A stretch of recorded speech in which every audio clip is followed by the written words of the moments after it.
एका वकिलाच्या लेखणीनं त्याच्या कायद्याच्या आखणीनं आमच्या हक्काचं लेखन व माय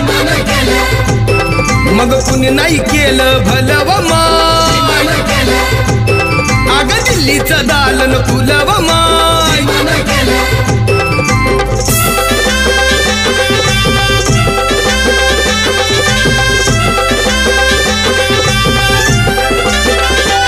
तुमच्या पोरानं शाळेत शिकावं आशाला जारीला मुकावं असं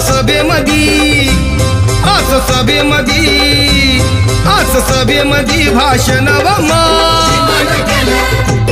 मग कुणी नाही केलं भलं